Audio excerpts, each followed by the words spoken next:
Nothing in this house. Every time I come in the kitchen, you in the kitchen, in the goddamn refrigerator, eating up all the food. Friday is a 1995 comedy directed by F. Gary Gray. Set in South Central Los Angeles, it follows unemployed friends Craig Jones and Smokey, who face troubles after becoming indebted to a local drug dealer while also contending with the neighborhood bully. Friday is one of those movies that you don't forget. You never forget it because it's got all these memorable lines, like these one-liners and scenes. And I just remember my brother and my cousin like reciting lines. It was so annoying, but it made it memorable. Here are 10 interesting facts about the movie Friday. Number 1, Ice Cube had never acted in a comedy. This was F. Gary Gray's first film, and they only had 20 days to shoot the film.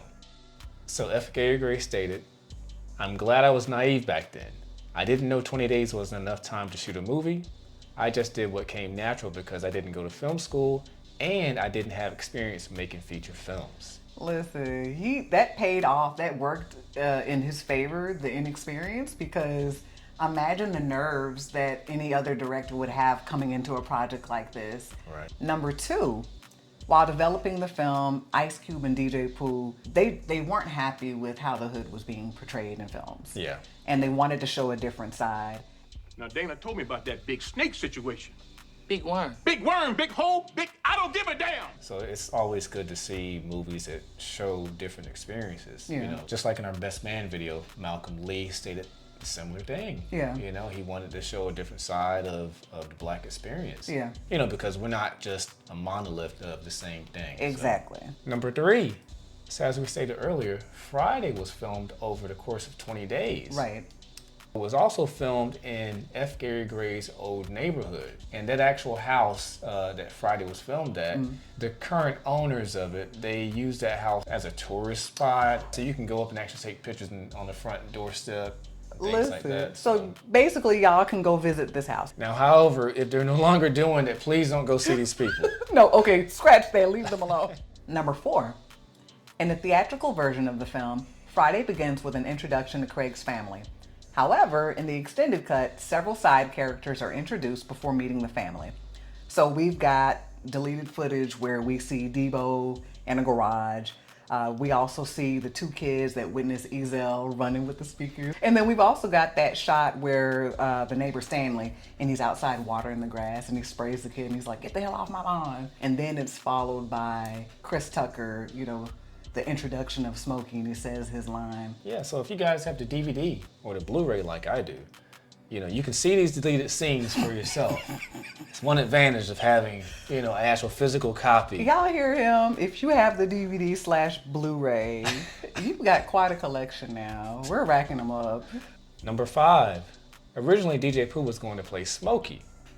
DJ Pooh stated that the character was based on actual events that happened in his life.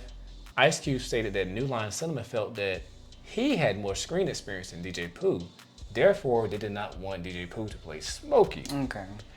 In an interview with Complex, DJ Pooh stated, "One day we were sitting around watching Def Comedy Jam and we saw Chris perform, and me and Cube could not stop laughing. We thought, this dude will be able to play the hell out of Smokey. Let's see if we can get him to come in and read for him." Yeah, I remember Chris Tucker on Def Comedy Jam. Oh yeah, he was hilarious. Yeah, it's hilarious, you know. So New Line Cinema actually suggested other actors, but Ice Cube wanted a fresh face. Yeah. So other actors included Tommy Davidson and Chris Rock.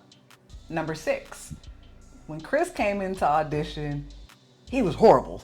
Right. Like, he bombed it. Oh man, can't believe that. Yeah, so the casting director, Kim Harden, she's like, listen, he had some challenges. First of all, he was just coming off the road from doing stand-up comedy gigs. Right. He also had not read the script. That's a problem. That's a major problem.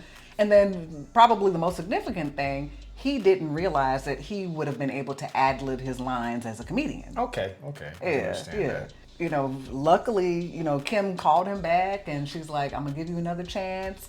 He came in fresh-faced and then he killed it. Number 7, So the role of Miss Parker was played by Kathleen Bradley. Ooh, hey, Miss Parker. Hey, Miss Parker, yeah. She was the first African-American model to become a Barker Beauty on The Price is Right. Price is Right, yes. Yeah. Okay. From 1990 to 2000, so 10 years as a Barker Beauty. When she's first introduced in the movie, she's watering something, but no one knows what she's watering because they're all paying attention to her. Listen, all she was watering was dirt and one little dinky flower. Yeah, yeah. Tony Cox, who played Mr. Parker, stated that running across the street wore him out, and that was the most he had ran in his entire life. Look, them little legs, they was getting it, okay?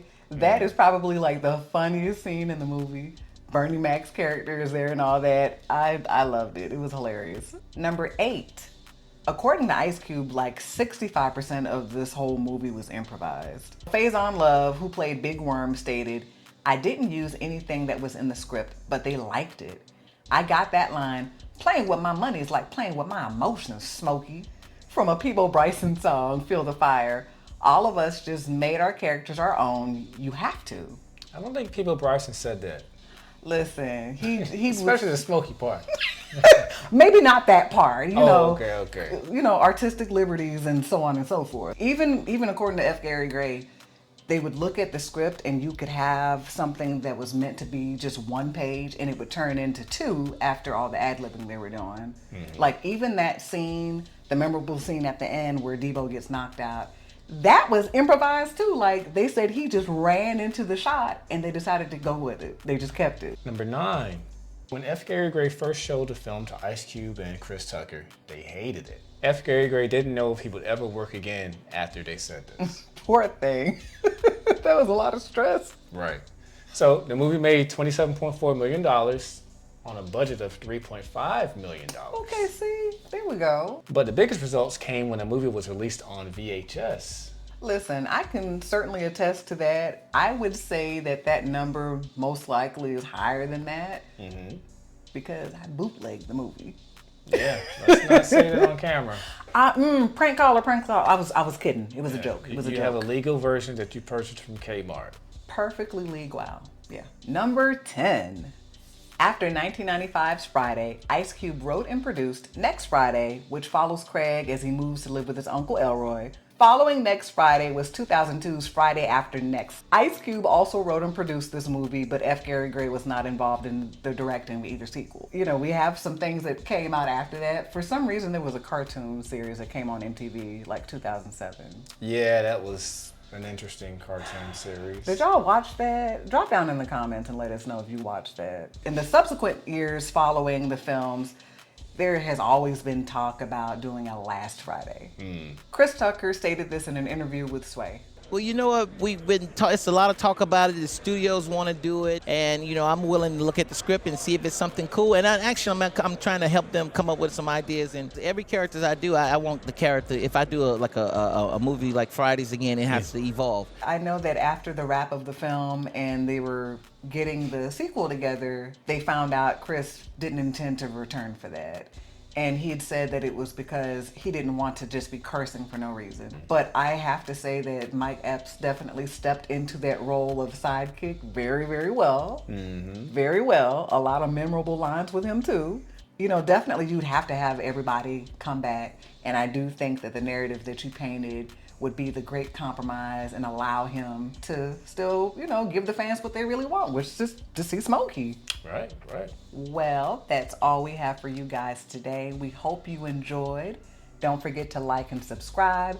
Hit that notification bell so you always know when we're dropping new content. We will see you in the next one.